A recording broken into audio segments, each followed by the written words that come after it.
Taurus rising. How you doing, Taurus? This is your reading for the Scorpio new moon that is happening on the 1st of November 2024 on Friday, which is Venus's day, which I will get into. So I'm going to be pulling cards while talking about the astrology. I read for the rising signs. So for those of you who don't have Taurus in the first house, and those of you who know your time of birth, look to the house that Taurus does fall in. Look to the themes of that house, and you want to apply those themes along with all the other meaning you've got going on in the sign of Taurus. So your sun or your moon is there, and you want to apply all of that to the messages that come through. Obviously, for those of you who do not know your time of birth, but you've got your natal chart, just not with the houses, look to what's in the sign of Taurus and apply that meaning to these messages. Take what resonates. Ooh, leave what doesn't. Hello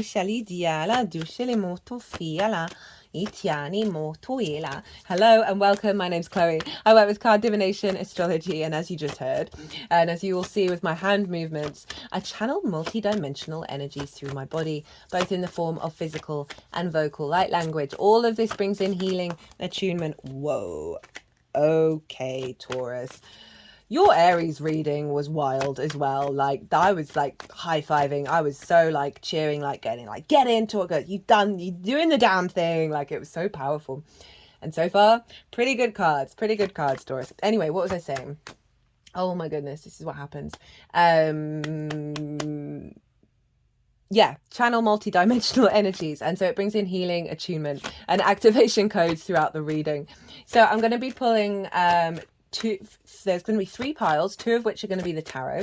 The first pile is what's the most integrated and expansive intention for this new moon for you, my lovely Tauruses. Obviously, it's in the sign of Scorpio, wherever your Taurus energy is, so it's opposite your sign.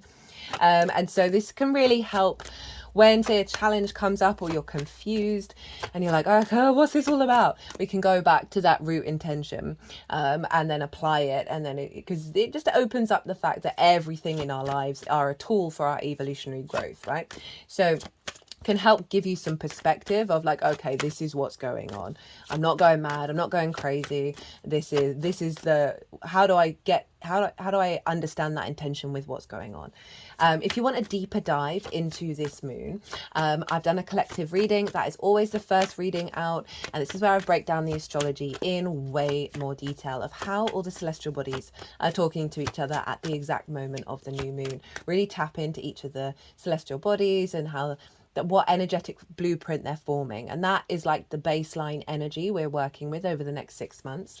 Also did a collective tarot reading and channeled messages come through as well in that, so you might want to pause this video, go watch that, and then come back to this, because then you'll have a extra layer underneath how this is showing up for my lovely Tauruses.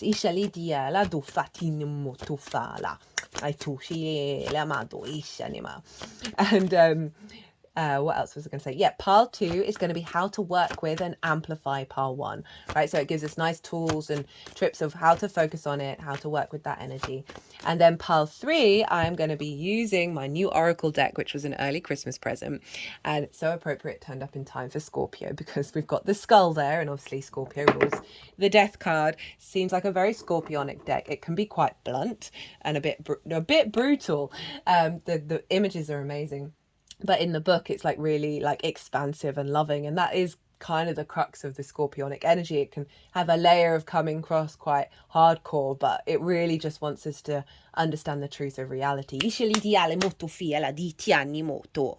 there's going to be 3 cards coming from that deck. And this is all linked into the fact that this new moon is happening the day after Halloween. All Hallows Eve, SAMHAIN, the cross-quarter fire festival, where the veil is very... Oh, excuse me, something's coming up in the throat. So obviously some throat chakra work is getting cleared out here. It's so funny. It never happens in person unless the person's having to do some throat chakra stuff. But on these sort of bigger, more collective energies, it's ever present. So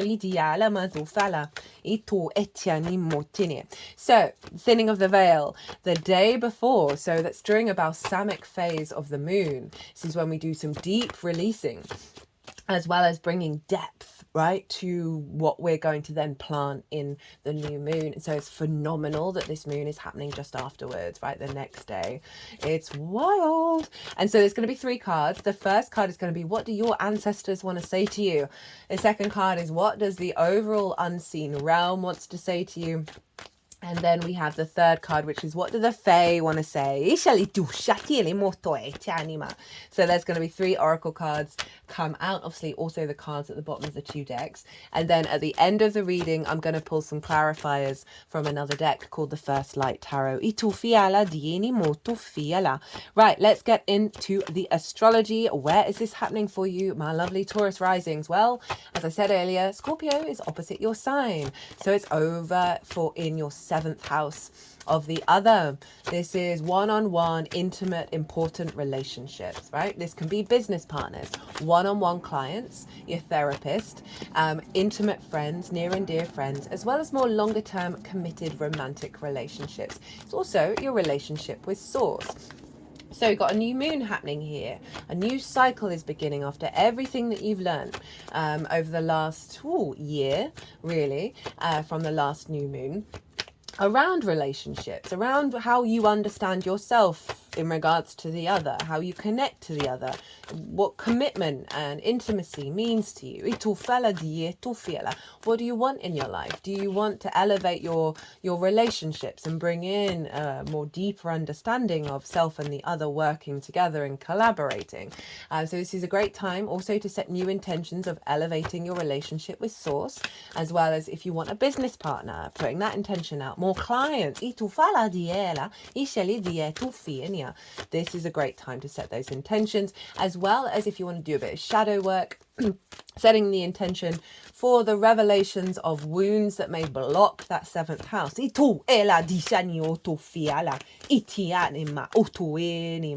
I forget? Oh no, I just haven't done the 3rd card yet. Now, it's happening on Friday, so it's ruled by Venus. Well, one of the major influences of this moon will be Venus, because it's her day. And Venus is over in the sign of Sagittarius. And this is in your 8th house. And this is the outside world's resources and your interaction with them.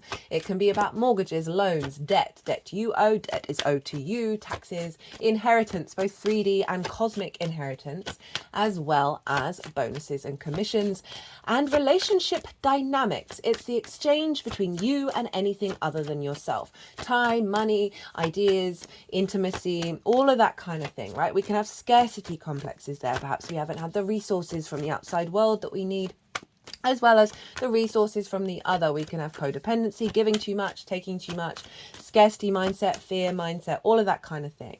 And Venus is there. She is with Pallas Athena, which I might talk about later. I talk about it in the collective reading. All depends if all the cards come out or not. But Venus is making sure that Venus is making sure that you're connecting, you're finding, you're drawn to, you have a desire for, a love for, a value of healthier relationship dynamics that serve you in the long term. That's Pallas Athena. Working with that, influencing that. This can be about co-creating and collaborating with others in the outside world, that like a business partner. This can be about drawing in more clients. It's also your relationship with Source. It's a very magical house. It's very psychic. Fire is your sort of magic energy, Taurus. Your instincts. And so she's accentuating more creativity and a sense of deeper value and connection with your relationship with Source. And so this is really sort of helping you step into your own love of self, which is going to rebalance and bring in healthier relationships. As well as you no longer distorting your sense of self based on how relationships show up in your life. Because I often find the 7th is how we understand ourselves, right? The mirror. And if we've had that mirror be blocked and not receptive and not open, we can then recreate that. And I feel like that Venus energy is no longer allowing the diminishing of self, because she rules you, Taurus, so she's influencing you always. Now, the sun and the moon are making only one. Whoa, first time that card came out. I'll let you know what that is when we come to it. The sun and the moon are only really making one aspect. Whoa, okay. Liking what's coming through already. Is to Saturn, and Saturn is over in Pisces, which is in your 11th house of hopes and sorry, 11th house of hopes and dreams, friends, groups, and alliances, as well as reaping the benefits from your 10th house. So Saturn's retrograde. Saturn is all about maturity, respect. This is about integrity, commitment to your legacy, responsibility, hard work. Very mature energy, can be very serious. It's retrograde at the moment, and so all of those things you're cultivating within yourself, right? Your inner authority, your inner commitment to your legacy, right? And so this is an alignment. I'm feeling very strongly with hopes and dreams, right? Of a real mature understanding of where you want to expand into in terms of your hopes and dreams, which may mean that certain relationship dynamics and therefore the relationships in your life fall away because they're not going to serve your longer term goals. There's not about collaboration, right? I also see this as your capacity to connect to bigger groups in a way that's more in alignment with your own integrity and your own authority. That is potentially leading to a boost in your career and your life purpose. So it may be that you meet someone in a group that's really significant, maybe a bit older than you, that's got a lot of wisdom. You can co-create with one another.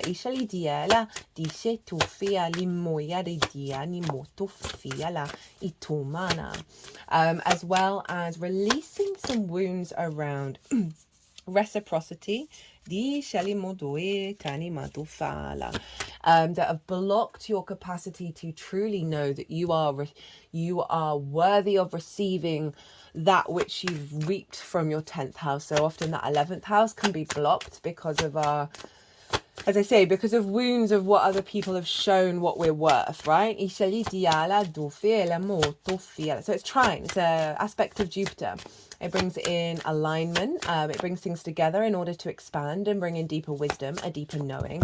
And with that knowing comes confidence, right? Comes that sense of abundance and opportunities and luck.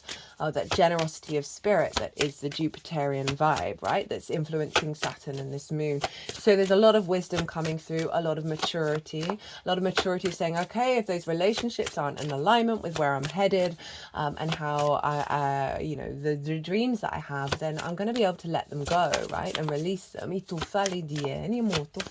As well as drawing in co-creation with the other in alignment with your hopes and your dreams. Now, that's the only real thing that's going on. Mercury's in Scorpio, though. It's very far away from the sun and the moon, which means it's not a conjunction, but they're in the same sign and the same house. And so Mercury's I often find Mercury when it's in the 7th, lots of downloads from source. Mercury's obviously about communication, the information that we're drawn to, what we want to talk about, our perceptions about things. And so there's a new alignment, a strengthening around your capacity to be more in your truth, be able to have those very intense, powerful conversations with the other. I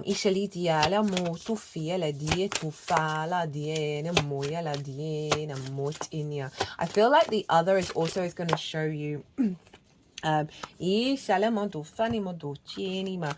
show you like through the mirror what you need to let go of, and also where the wisdom is and what you need to head towards as well. So that's kind of all that's going on with the sun and the moon. So we want to look to the ruler. And the ruler is Mars. And Mars is over in the sign of Cancer. And so they're in what's called mutual reception. They're in each other's realms, right? They're on a psychic hotline with each other. They're facilitating each other's journey. They're on the same page. So we've got this we had this with the Aries full moon as well. We've got a really strong alignment between our intuition, our emotional body, whether our needs are being met or not. How do we give and receive nourishment in alignment with our motivation, our drive, our action, our passion, Mars. Right? They're in alignment, they're in flow with one another. So we're really seeing through our actions a capacity to nourish ourselves. Mars is very independent as well, so there's something very sovereign about what the energy that's coming through. So where's Cancer? Cancer is in your 3rd house, the house of the goddess, right? This is about how we find meaning in the day-to-day, because it is the day-to-day. It's the humdrum, it's the washing up, it's going to the shop, it's getting the shopping in, it's who you meet on your day-to-day, it's your local community, it's the environmental frequency, right, in which you operate. It's also about communication and learning new things, and so that's a lens in which you communicate through. So very sensitive. There's the emotional body, very nurturing, very loving, very like caretaker energy. There's this real sense of being very heightened in your sensitivity around picking up what others' emotions are. Now Mars is there, so it's at the 29th degree of Cancer. It's going to retrograde in Leo and come back into Cancer again. So over the last month and a bit, you've had a lot of motivation and drive around your day-to-day of getting things done, but it's also the importance of how we find meaning in the day-to-day, right? The more we find meaning in the little things, the more that expands outwards. So you've got this trining influencing the moon, and also trining Mercury. So there's something, and they're both trining Neptune. Don't know why all of a sudden my words are disappearing. Perhaps there's something around, I had that throat chakra, there's like a block of resistance. This kind of feels like sometimes perhaps when you're with the other, of like your words just disappearing, you're not quite able to get it all out, right? And I feel like that's going to be released. And also the insecurities around getting things wrong in the way that you express yourself that may impact how others see you and want to take action with you, right? So releasing that blockages. This could be for some of you, because the third house is to do with schools. So something that may have, like, early year school, something that may have been said to you that may have just restricted the way that you communicate. They're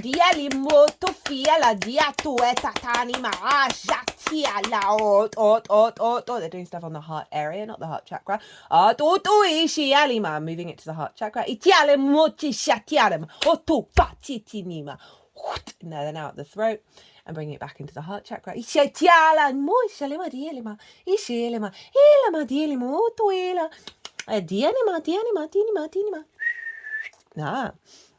Okay, so that's going to be relevant for some of you. So Mars and Mercury are trine each other. They are both trine Neptune over in Pisces. Now, we've had lots and lots of grand water trines over the last couple of months. We've been collectively doing some deep work with the water in our body, with the memory that it holds, releasing some wounds and elevating our intuition, our emotional body, strengthening it, allowing us to stand in our power. And this is all pulling back into Neptune. Now, the first grand water trine we had was Mars, Venus, Saturn. Then it was Mars, Venus, Neptune. Now it's Mars, Mercury, Neptune. And this has been building on an overall theme of our emotional body, really connecting to the truth of the magical reality that we're in. So Neptune's retrograde. Now, for me, this is pulling back the veil that miracles aren't for everybody. Abundance isn't for everyone. The magical reality isn't for everyone. That's the illusion that's being dissolved right now. And this is in your hopes and your dreams, where Saturn is, friends, groups and alliances, reaping the benefits from the 10th house. And so they're trining, again, all that kind of wisdom, elevation, that ease, that flow of Mars in the way that you communicate, in your day-to-day, the actions. I love Mars in the third, because this is when you get stuff done. You get stuff done in the day-to-day. And that can be in numerous different fields. It's just more movement, more action in your day. You've got a lot more energy. And this is with, I just have to pause again, I apologize. And this is with a heightened level of perception. Oh, it's still there, I do apologize. And ideas and flow coming through from your 7th house. So this, again, could be doing lots of different things one-on-one with someone in your day-to-day. And you're working together in order to build your hopes and dreams. Or also, again, could be getting lots of ideas and understandings of how you understand yourself in regards to the other, that you're seeing get any wounds around that getting released through that Neptune energy funneling into it of, no, we're not in that paradigm anymore. We're expanding more out into the magical reality, and you're seeing through your actions and your deeds a realignment to your emotional body that's unique to you, not what the other has said or done. I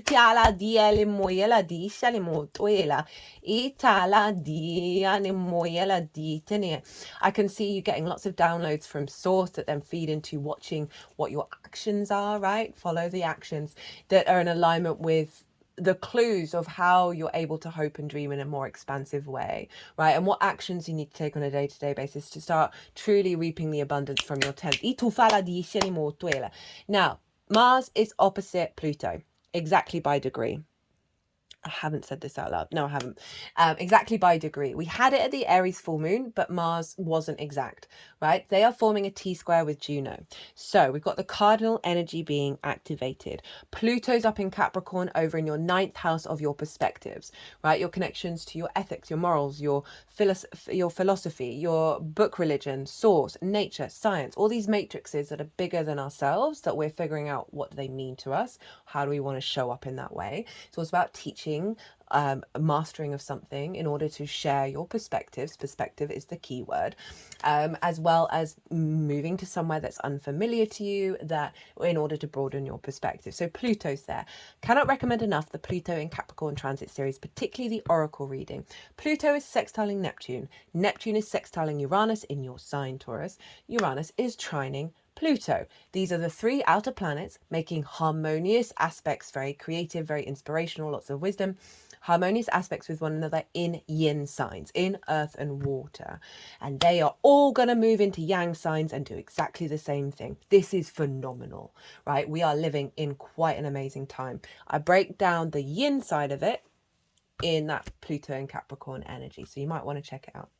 There's also an all 12 sign series, because it really is Pluto's very powerful in the collective reading for this moon, mostly Pentacles, because the clearing and the new frequency that's coming in for Scorpio, that fixed water, is allowing us to create and build in with abundance in the 3D. So Pluto is potentially bringing up possession, obsession, distorted power dynamics, fear in your perspectives of how you map yourself out in the world. Trust and believe this is all coming to the surface in order to be released, but there's a possibility of that coming up, of like just feeling like you're butting heads with other people when you're communicating your perspectives. Mars over in the 3rd house. And they are squaring Juno over in Libra, right? Juno represents commitment, your ride or die. So this is a T-square. Mars, Pluto opposition. 2 squares, T-square to Juno, and the release point for a T-square is the bottom of the T.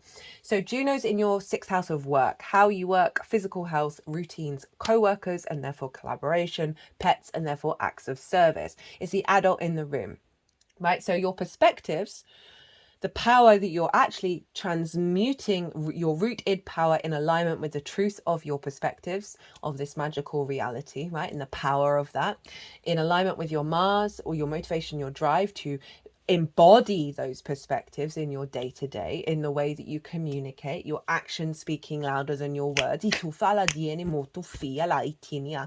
And they're all funneling into Juno, of your commitment to being the adult in the room for yourself. So often I see people in long-term romantic relationships, or more committed romantic relationships, self-sacrifice themselves, right? Their health goes out the window. The way that they work and really focusing on that goes out the window, right? We want balance, we want harmony. So that Juno energy is all funneling there of through the resonance, through your actions and your deeds and how you find meaning with your perspective, you're going to get such a stronger sense of who you are on this planet.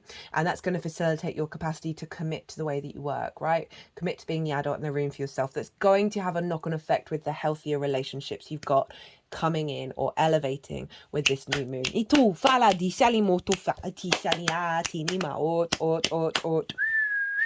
So I'm just going to let the energies that I work with, they are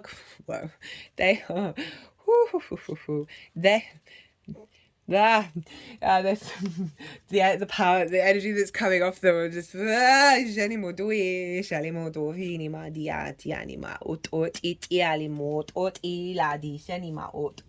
head is throbbing. I love it. Okay, so the most integrated, I don't think they moved any of those cards at all. The most integrated and expansive intention of the download that is coming through with this Scorpio new moon. We have the Three of Wands, the Hermit, the High Priestess, and the King of Pentacles. Really like this. So this is acknowledging you're embarking on a new journey. Taurus, right? This figure is standing on top of a cliff. They have the higher ground. They're very confident in themselves. This is Sun in Aries. That they're not worrying about how it's going to unfold. They don't have any expectations or assumptions about the future.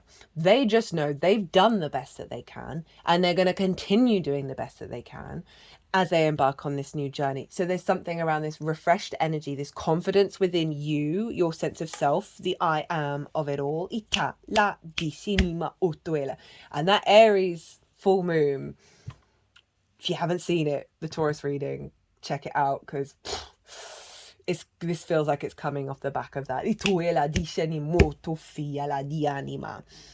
then we've got the Hermit, which is Virgo, which is your 5th house of your creation energy, right? Your amusement, your play, your games. It's also about love, romance, dating. It's also about children, figurative and literal, inner child stuff. So the Hermit's showing up. So it's saying there's a new journey around the other that's very creative. Oh, how much did I knock that? Fair amount. Sorry guys. Very creative, right? The joy, the pleasure of it all. This is bubbling this is going to unfold over the next 6 months. And this doesn't just have to be romantic. Remember, this can be with clients, business partners, where you're bringing your creative energy to the table. You're finding more joy in the 7th. But the Hermit is really about your inner wisdom, right? The Hermit isn't bothered about what society thinks or how society acts. It goes into nature in order to recalibrate to its own energy, its very natural energy, in order to understand its own wisdom, right? And not the wisdom of others. It's not about not hearing the wisdom of others, but not letting it distort your truth. So there's a real sense of you being in your power when it comes to the 7th, right? When it comes to the other. And there's also a transmission of wisdom from yourself to the other. If we're thinking of it literally, there might be a period where you're spending time by yourself, where the other isn't really showing up. And this could be when you're getting downloads from source. But it's in order to cultivate and integrate what's coming through with this new moon. So trust in the process. Well, you've got the star there. That is Aquarius. That is the deep healing and also the hopes and the dreams of it all, right? The galactic and the earth energy working together.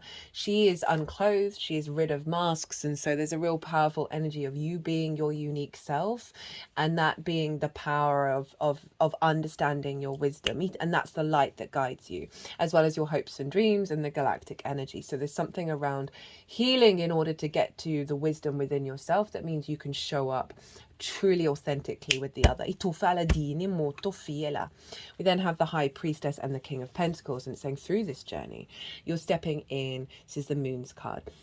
You're stepping into knowing that you are drawing towards you that which brings you abundance and fertility, right? With the pomegranate and the palm leaf.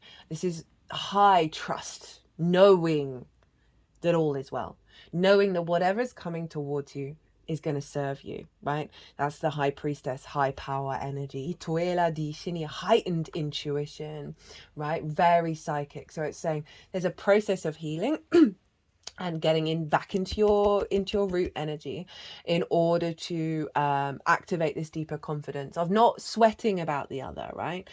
So you are wanting that relationship or whatever it is, or something's not going well, or it's not quite feeling right. It's this very intuitive yin energy showing up off the back of that very fiery yang of your instincts setting you on this new journey, right? That's leading to a deeper intuitive connection to knowing what you need to focus on, right? And then we've got the King of Pentacles, and this is the sort of the outcome of abundance, of creating from a place of abundance, feeling very mature, very confident within yourself, and again, like, this sense of sovereignty of your earth energy that is then going to draw towards you dynamics that where you create together. At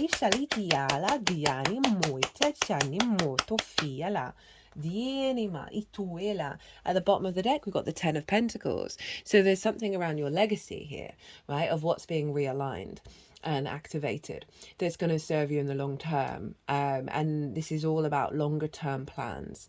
Remember, Venus was conjunct Pallas Athena, who is about embodied wisdom, is about the longer term plans of there's something, you know, whether it's a new relationship that comes in or one that you already have, that is part of your legacy. And that can also just be your relationship with yourself, right? Because you're allowing more space for yourself when it comes to the other. This is bringing in more abundance within you, right? And that through that cultivation is drawing towards you, collaborating with others in order to create something long lasting. And that can just be source as well. Oh,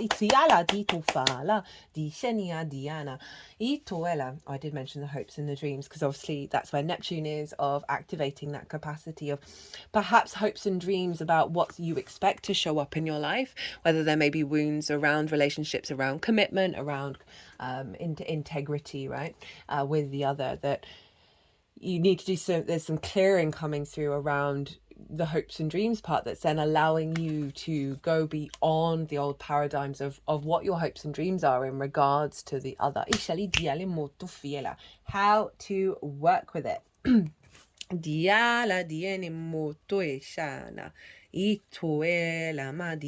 have the Seven of Wands, the Death card. Now, this made me chuckle. It's the Scorpio card. Has shown up for nobody. Not even in the collective reading. So I was like, oh, there you are. The World, and then the Knight of Pentacles. Now, Seven of Wands, for me, this figure, again, like the Three of Wands, standing on the higher ground, right, has a good vantage point, is in the best position. But this figure doesn't know it, unlike the Three of Wands. This figure is in competition mode, in survival mode, thinking that they have to do battle in order to stay on that spot. And again, this is the paradigm around the distorted matrix, around that there isn't abundance and possibility of abundance, opportunities, experiences, miracles for absolutely everyone. But we are still like clawing our way through the density of that matrix out the other side, right? And so this is calling you to focus on where you don't know your own value, right? Because this figure has something of value, but they don't know it. Look at that face. They look so unsteady. They're wearing different shoes, right? So there's a instability in your standing. You're standing in your power.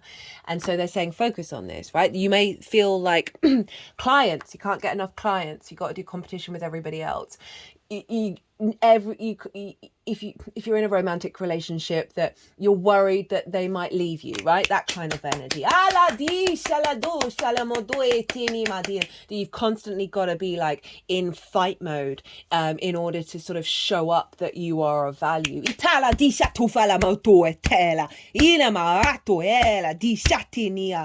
Whoo, they were just slapping my heart then. So it's calling you to reflect on it, right? And realize this isn't your reality. This for me is one of like the archetypal energies we're having to work through as the collective, because it's come with the Death card. And it's saying this is being released, but you need to get right with yourself and understand the deep love that Source has for you, and that you have for yourself, your higher self, that high priestess of yourself has for you, right? And trust and believe in all the experiences that you have that may have led to you not valuing yourself, have been part of the process for you to have that realization that that is nearly swore there, an absolute illusion. It's a lie. So we have the Scorpio card, and this is about the process of knowing you are going through a deep transformation, and you are protected, and you are letting go of things that have had an authority over you in this cycle. Putting the focus on this is going to be really healthy. You might want to do some water work, a water ritual. If you've got a tarot deck, have this card, let energy, distorted energy, go into the water, hold the Death card over it, let it transmute, and then you could either give that water to a plant who then transforms that energy into life, or pour it down the drain, or do whatever you're intuitively guided to do, because always do that, not what anybody else tells you. Okay, so there's this honoring of a release, right? And then we have the world. Know thyself. This is Saturn, and the world will open up to you. So deep cleansing around the lack of knowing of the self, right? In terms of the other as well. And this is clearing up so much energy for you, right? Envision you are this, not this. Okay, maybe do a big little ritual with this. Ituela di anima. Eat, and so this is fixed energy. All the fixed signs are here, and the more we know ourselves, the less nonsense that we're carrying around with us, because we've pulled back the layers, we've got rid of the clutter, we free up our energy to co-create with source. And so it's saying there's an element of figuring, you've got to clear some things out, right? And also it's calling you to act in perhaps in a bit more mature way of understanding of that perspective, right? So often we can fall into, I've certainly suffered from all of my longer term romantic relationships were trauma responses. They taught me so many lessons, but I haven't had one which was deeply loving and the sense of reciprocity that really served both of us. And I had to work through a lot of pain around that, of like, F you, universe, like, what the, this isn't fair. And had to move through that and like get a higher perspective, get a more, like she's floating in the sky, get a zoomed out perspective, a more Saturn, more mature perspective, and understand that. There's also a level of completion here with that, of the process of letting go. But overall, it is through this journey, you're going to get to really know yourself truly, madly, deeply, and love yourself. And that is going to have a knock-on effect with these relationships. We've then got the Knight of Pentacles, and it's saying through this, you got to put things into practice. You got to embody it. You got to like really feel it in your physical senses that you are of value and that you are loved, and you are not having to be in competition mode, right? And so this is the slowest horse, but it's the biggest horse, and you'll get there in the end. But it is about the day-to-day embodiment, right? There are oak leaves here which represent wisdom and strength. You are protected, you are strong, and this is about doing the work that will serve you in the long term. So,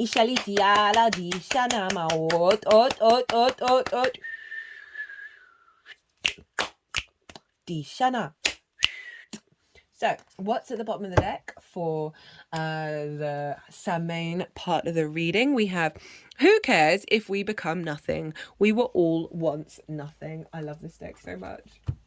You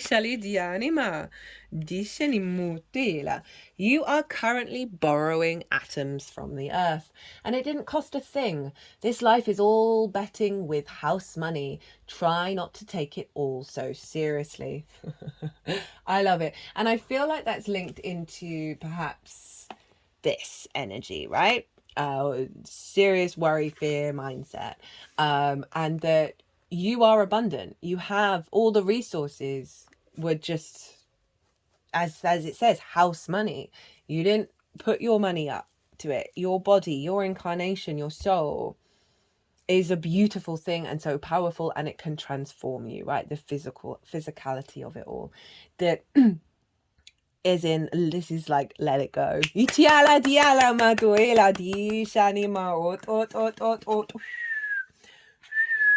And I love the King of Pentacles, like, even though he's surrounded by a castle, right, and really opulent, the root energy of the King of Pentacles, in order to get to being the King of Pentacles, would take action, right, the Knight, from a place of abundance. Everything we do is abundant. Everything is creation. And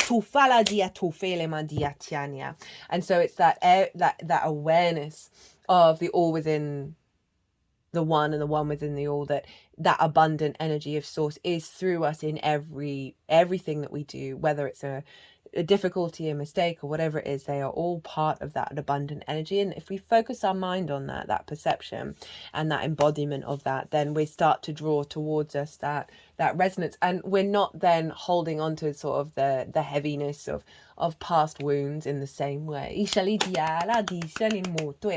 what do your ancestors want to say to you? Take break from small hell you've designed for yourself.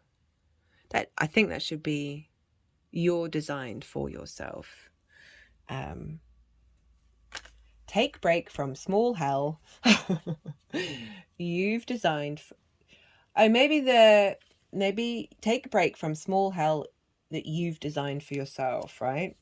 Okay, let's see what it says. Pain is inevitable. Suffering is optional. Why do you insist on suffering? Try joy for at least a little bit. You never know, it might just suit you. I mean, that's just tied in what just came through of like letting it go and finding the lightness, finding the joy. Yeah, that hermit is going to really open that up, I feel. That creativity, that joy of your fifth house. So that's beautifully tying in quite a lot of everything. Like we don't need to focus on the suffering side of it, right? It can still be going on inside of you, but you like your main energy is getting on with, oh, that flower really makes me happy, like that kind of little thing. Like that really helps those small things to really build and escalate. Okay, so this is what the overall unseen realm has to say to you, and it says, show up. You seem acutely aware of the good in the cosmos. Demonstrate what you know and share what you've learned. Many people will benefit from hearing it. So this is saying step into your own wisdom. There's something about here of not putting your understanding into practice in a certain area, right? And this is saying show up for yourself, know that you have all the wisdom within yourself, and that you, again, it's the focus on you rather than on the other, of walking your talk. Now, we're all very good at giving advice and not necessarily doing it ourselves. And this one is definitely showing up of like, perhaps you've got a friend who's gone through a similar thing and you've told them all of this and you're like, yeah, Chloe, I know all this. But there's something about you not necessarily putting it into practice. I love this deck. It's so can be really blunt. Right, what are the fairies trying to tell you? Good night. Also, you didn't get enough done today. Lol. Yeah, they're pretty blunt on the cards, and then they open up on the. Honestly, this is such a good deck. If you wish there were more hours in the day, then you must enjoy what you do. With a job, you're always waiting for the clock to run out. With a career, there's never enough time in the day. Get some rest. The sun will be back at the same time tomorrow. Oh, I like that. That's about the integration work of the hermit, right? Of not the busy do. Got to figure it all out. Got to know it all. Got to all be plan. Worry. Do. It's like no. Breathe. Allow this feels like big energy. Allow it to integrate, and we need our rest days. We need our times when we're not thinking about that anymore. We're allowing it all to integrate. And again, it's about saying about things feeling like hard work as well. So those relationships that are just the constant grind, right? They may not be the ones that you need to keep working with, and there may be some difficult decisions that you need to make, right?